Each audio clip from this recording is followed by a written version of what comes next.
RBI assistant में transverse आपके इस तरीके से रहते हैं। और ये सारी वीडियो मैं पहले इस वजह से बना रहा हूँ क्योंकि आपको सारी अपडेट्स आपके फॉर्म आने से पहले पहले आपको मिल जाए और आपको क्लियर हो जाए कि आपको फॉर्म भरना है या नहीं भरना है। तो यहाँ पर बात कर लेते हैं फटाफट से ट्रांसफर्स के बारे में।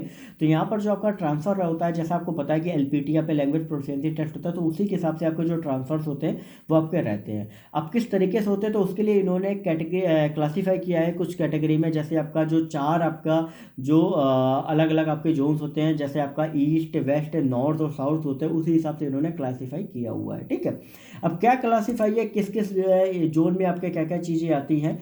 तो यहाँ पर जो आपका वेस्ट जोन है, जो सबसे पहला जोन है, वो उसमें आपका अहमदाबाद, भोपाल, मुंबई और नागपुर आता है। अब ये चीज़ ध्यान रखो कि अगर आपने भोपाल रीजन को अगर आपने चुना है, वहाँ पे आप सिलेक्ट हुए हो, तो आप सिर्फ वेस्ट जोन में ही ट्रांसफ़र किए जाओगे, जो कि अहमदाबाद, मुंबई, नागपुर और भोपाल में आपका सीमित है। ठीक, इसके बाद ट्रांसफ़र आपका नहीं होने वाला है जब तक आप आरबीआई ग्रेड बी में सेलेक्ट नहीं हो जाते हो या आरबीआई ग्रेड बी में प्रमोट नहीं हो जाते हैं। दूसरा आपका आता है साउथ जोन का, जो कि बेंगलोर, चेन्नई, हैदराबाद और आपका तिरुवनंतपुरम में आपका रहता है, जो कि आपका साउथ में आपका पूरा कवर करता है। ठीक है, आप इसी जोन में ट्रांसफर ले सकते हो, उसके बाद नहीं ले सकते हो। तीसरा आपका आता है नॉर्थ जोन, जो कि आपका चंडीगढ़, इवन आपका शिमला को इंक्लूड करके Jaipur, Jammu and Srinagar, Kanpur, Lucknow and Dehradun, new Delhi, ये जो आपके पांच मैंने आपको बताए हैं, यहाँ पर आपका जो है वो आपका कवर करता है नॉर्थ जोन। ईस्ट जोन में आपका भुवनेश्वर, गुवाहाटी और नॉर्थ ईस्ट जो भी स्टेट है,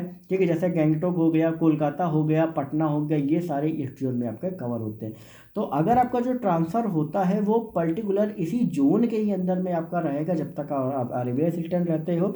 लेकिन अगर आप आरबीआई ग्रेड बी में अगर आप प्रमोट हो जाते हो, तो आप ऑल ओवर इंडिया ट्रांसफर्स के लिए आप पूरी तरीके से एलिजिबल हो जाते हो। ठीक है, साथ ही यहाँ पर जो है वो आपका अलग अलग सिटी वाइज अलाउंस जो है वो आपको अलग अलग दिया जाता है, सिटी कंपल्सरी अलाउंस। तो कहीं ना कहीं अगर आप एक्स सिटी या एवन सिटी में भी जाते हो, तो आपको वहाँ पर रहने में कोई भी दिक्कत नहीं होती, क्योंकि आरबीआई के जो क्वार्टर्स होते हैं वो आपके अलग अलग जगह पे आपको अवेलेबल रहते हैं।